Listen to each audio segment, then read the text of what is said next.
आज कार्तिक पूर्णिमा है। कार्तिक पूर्णमासी। इस दिन का महत्व बहुत बड़ा है समनों के इतिहास में। आज कश्यप बंधुओं को लगभग 300 कश्यप बंधु थे। उनको तथागत ने कार्तिक पूर्णिमा के दिन धम्म की दीक्षा दी थी। और ये अलग अलग उस वक्त के जो ग्रुप थे, उन ग्रुप्स को बिलोंग करने वाले थे कश्यप लोग। उसके बाद आज का दिन बुद्ध के जो राइट हैंड माने जाने वाले महामोग्गलायन, जो सारिपुत्र और मोग्गलायन में जो थे, उनमें से एक महामोग्गलायन, वो एक बहुत ज्ञानी भिक्खु थे। उनका आज जन्म दिवस है और गुरु नानक जी की जयंती भी है। तो ऐसे में ये बहुत बड़ा महत्व है हमारे समनों के इतिहास में आज के दिन का, कार्तिक पूर्णिमा का। तो मैं महान महान जननायक बिरसा मुंडा जी के बारे में कुछ ही थोड़ी बातें 4-5 मिनट में खत्म कर दूंगा। आज 15 नवंबर 1875 को बिरसा मुंडा जी का जन्म हुआ था। वो लिहिती, रांची के पास लिहिती गांव है, ग्रामीण इलाका था, वहां पर हुआ। उनके पिताजी का नाम सुगमा मुंडा था और मदर का नाम करती हाथू था। और दोनों ये किसान, मतलब खेती में काम करते थे, मजूर थे वो। लेकिन इतना कुछ होने के बाद एक बहुत नोट करने वाली बात है कि दोनों भी ट्राइबल है, माँ बाप। दूसरी बात, वो खेती में मजदूरी करते हैं, फिर भी अपने बच्चों को इंग्लिश स्कूल में पढ़ाते हैं। तो उनकी जो शिक्षा हो गई, वो इंग्लिश कॉन्वेंट में चाई बासा इंग्लिश मिशनरी स्कूल में उनकी पढ़ाई हो गई। तो इंग्लिश की शिक्षा होने की वजह से आधुनिक विचारों का बहुत प्रभाव उनके मन पर पड़ा। और बिरसा मुंडा इंग्लिश स्कूल में पढ़ने की वजह से केवल अंग्रेजी नहीं, लेकिन भारतीय संस्कृति का उनको बहुत अभिमान था। वो कौन सी संस्कृति? ये वम्न वाली संस्कृति नहीं थी, ये समनों के संस्कृति के बारे में उन्होंने बहुत कुछ पढ़ाई की थी। जैसा कि ठीक ज्योतिराव फूले ने इंग्लिश स्कूल में पढ़े वो 8वीं तक, लेकिन उन्होंने Thomas Paine, Washington, Jefferson, Rousseau, Voltaire, इन लोगों की किताबों का अभ्यास किया था। उसी तरीके से बिरसा मुंडा ने केवल 25 साल का जीवन मिला उसको। देखो तुम, सिर्फ जैसे कि भगत सिंह है, भगत सिंह और उनका इतिहास अगर देखोगे तो सेम तरीके से चलता है। भले ही भगत सिंह बाद में आए हो, लेकिन बिरसा मुंडा अपने आप में एक बहुत बड़े क्रांतिकारी इसलिए थे कि 25 साल की उम्र में एक बच्चा, बोलो उसको, युवक ही वो इतना कैसा क्रांति कर सकता है। तो ये जो है समनों की कल्चर के बारे में उनकी सोच काफी डेवलप हो गई थी। और वो जो 1878-79 में एक अंग्रेजों ने कानून बनाया था, वो वन कानून था। जैसे कि आज तक हमारी लड़ाई जो खासकर आदिवासियों की, शेड्यूल कास्ट की है, जल, जंगल और जमीन की, तो इसी कानून के मुताबिक 1878-79 में वन कानून लाया था उन्होंने, तो जंगल वाला। तो जंगल की जमीन अंग्रेजों के हित के लिए बहुत अच्छे पेड़ जो थे, औषधि वनस्पतियां, उनको काट कर वो इंग्लैंड भेजते थे। और इस वजह से ये होता था कि आदिवासियों को अपना जीवन व्यापन कठिन हो रहा था। एक तो उनके जो संसाधन थे खेतियों के, वो बंद कर दिए गए, जंगलों से बहुत सारे पेड़ कटवाए गए। तो इसके लिए ब्रिटिशों के खिलाफ हमारे जल, जंगल और जमीन के अधिकार को बरकरार रखने के लिए उन्होंने आंदोलन छेड़ दिया।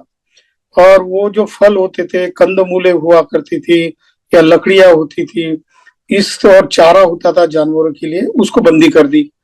तो इसीलिए उन्होंने अपना आंदोलन चलाया आदिवासी बंधुओं के साथ। 1884 में बिहार में एक बहुत बड़ा फैमिन हुआ था, सूखा पड़ गया था। तो उस सूखे की वजह से बहुत सारे लोग मर रहे थे। ऐसे में सूखे से बचने के लिए सरकार हमारे लिए कुछ भी नहीं कर रही, इसलिए फिर बिरसा मुंडा ने आदिवासी की सेना निर्माण की। और ये जो अकाल पड़ा था, उस अकाल को ब्रिटिश गवर्नमेंट का जो लक्ष्य उनकी तरफ खींचने के लिए, और उसके लिए सेठ सारा जो होता था, टैक्स होता था एग्रीकल्चर, वो माफ किया जाए, इसलिए उन्होंने अंग्रेजों के खिलाफ आंदोलन छेड़ा। तो सरकार ने उनकी तरफ कोई ध्यान नहीं दिया। इस वजह से ऐसा हो गया कि सरकार ने दड़पशाही की मुहिम चलाई। और ऐसे में बिरसा मुंडा को 1885 में जेल हो गई, मतलब अटक कर लिया, पकड़ लिया और 2 साल की सक्षम कारावास की शिक्षा सुनाई। और वो बिहार के हजारीबाग के जेल में उनको भेजा गया। उसके बाद उन्होंने जेल में भी ऐसा किया कि अंग्रेजों की सरकार को किस तरीके से उखाड़ फेंकना है। उनका आंदोलन केवल अंग्रेजों के खिलाफ नहीं था। उस वक्त के जो साहूकार लोग हुआ करते थे, लैंडलॉर्ड्स, जमींदार, इन लोगों का एक ही काम था कि अंग्रेजों को साथ देना और उसके बदले में आदिवासियों को जमीन हड़प कर लेना और आदिवासियों को एग्रीकल्चर टैक्स लगाना। इसीलिए उनका डबल शोषण होता था। एक तो अंग्रेज शोषण करते थे और दूसरे जमींदार है, और जमींदार हमेशा हमारे देश में उन्होंने सत्ताधारियों का ही समर्थन किया है और बदले में वो टैक्स का कुछ हिस्सा लेते थे, इसीलिए वो समर्थन करते थे। इसलिए आदिवासियों के ऊपर बहुत सारा अन्याय चलता रहा। 2 साल की सजा से मुक्त होने के बाद 1887 में बिरसा मुंडा ने आदिवासी समाज के लिए ब्रिटिशों के खिलाफ फिर सशस्त्र आंदोलन घोषित कर दिया। अब देखो, 1875 की उनकी जन्मतिथि है, 15 नवंबर की, और 1885 में उनको जेल हो गई आंदोलन करने के। फिर 1887 में उन्होंने सशस्त्र आंदोलन शुरू कर दिया। उम्र कितनी है? सिर्फ 12-13 साल की। 13 साल का बच्चा लोगों को इकट्ठा कर लेता है और अपना संघ बना लेता है और अंग्रेजों के खिलाफ तो आंदोलन शुरू ही करता है। साथ साथ वो उस वक्त के जमींदार लोग थे, और वो कौन थे? तो वो सवर्ण थे, आज के वमन लोग थे, उनके खिलाफ आंदोलन छेड़ा। पर होता ऐसा है कि अंग्रेजों का जो शासन था वो बड़ा था, उनके पास बंदूकें थी और इनके पास तीर कमटे, बांध, तलवार, इससे ज्यादा कोई आधुनिक हथियार नहीं थे। तो छुप छुप कर वो अंग्रेजों का विरोध करते थे। तो फिर 1887 में अंग्रेजों ने क्या किया, उसके लिए 8 मिलिट्री की बटालियन भेजी गई और उस वक्त एक 400 आदिवासी के ऊपर हमला कर दिया, आदिवासियों के ऊपर। तो उसमें 400 आदिवासी शहीद हो गए। वो 8 इन्फेंट्री बटालियन उन्होंने भेजी। तो बिरसा मुंडा को फिर ये बात समझ में नहीं आई कि क्या करना चाहिए, तो उन्होंने छुप छुप कर आंदोलन करना शुरू कर दिया। और उसमें 1890 में एक आदिवासी लोगों को डोमवाडी नाम के पहाड़ है बिहार में, अभी छत्तीसगढ़ में आता है, तो वहां पर एक सभा को संबोधित करते हुए उनको पकड़ा गया और रांची के जेल में उनको फिर से भेजा गया। तो वो आंदोलन उनका इतना प्रखर था कि अंग्रेज घबरा जाते थे कि किस तरीके का आंदोलन, यही जो है गनिमी कावा बोलते हैं, शिवाजी महाराज ऐसी इसी प्रकार का आंदोलन करते थे। तो समन कोई भी हो, उसका विरोध करने का, आंदोलन करने का तरीका एक जैसा ही होता है, उसकी सिस्टम भी वही होती है और संघ बनाने की आइडिया भी वही हुई एक होती है। पर वो छोटे छोटे समूहों में आंदोलन करते, इसीलिए वो सक्सेस नहीं पाते। तो ये डोमवाड़ी के पहाड़ में उनको पकड़ लिया गया। उस वक्त में भी कुछ आदिवासियों को अंग्रेजों ने मैनेज किया। उन्होंने बताया कि ये डोमवाड़ी पहाड़ के उसमें उनकी सभा लग रही है, उस सभा में चले जाओ। और फिर सशस्त्र सेना ने उनको पकड़ लिया और अंग्रेजों ने उनको जेल में डाल दिया।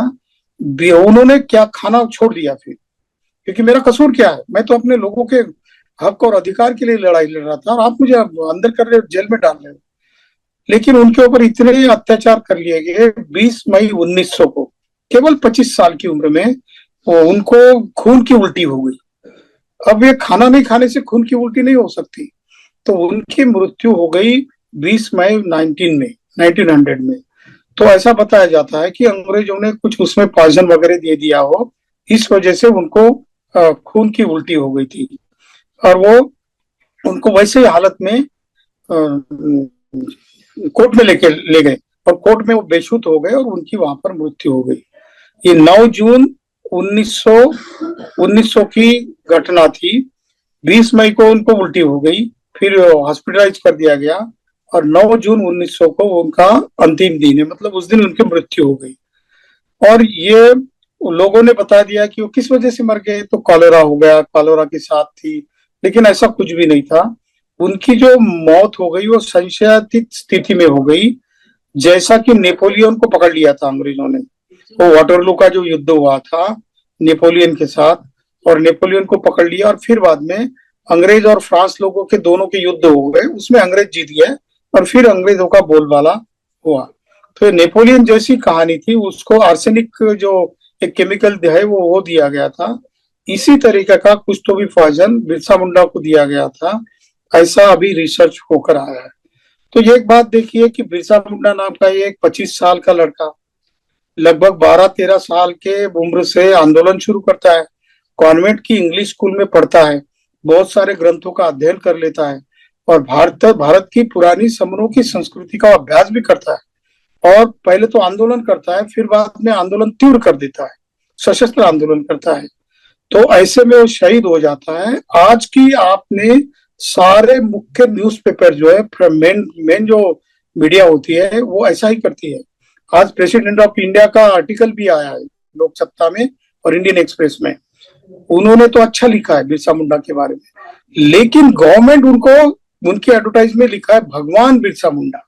अब भगवान का अर्थ तो हमको पता है कि भग्न करने वाला तृष्णा को, लेकिन उनके अर्थ में भगवान यानी ईश्वर। तो आज बिरसा मुंडा को आदिवासी का ईश्वर बनाया गया, इसीलिए क्योंकि झारखंड में अभी इलेक्शन चल रहे हैं। तो वो धीरे धीरे क्या करते हैं, हमारे बीच में घुस जाते हैं।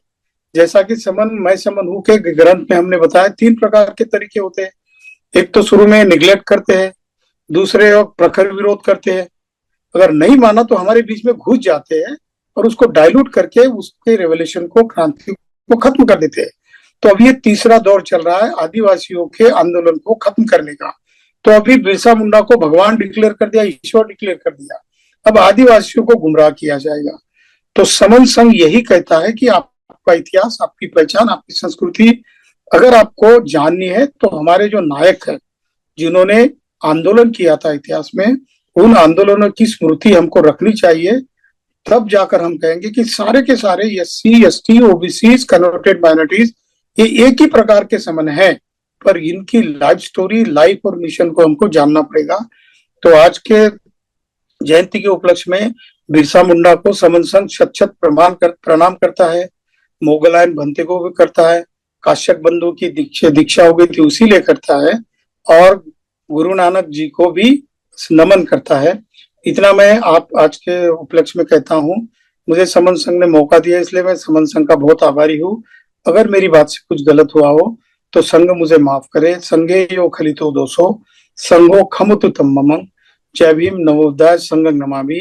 जय बिरसा, जय नानक, जय मोगलान और जय कश्यप बंधु। संघ नमामि सर।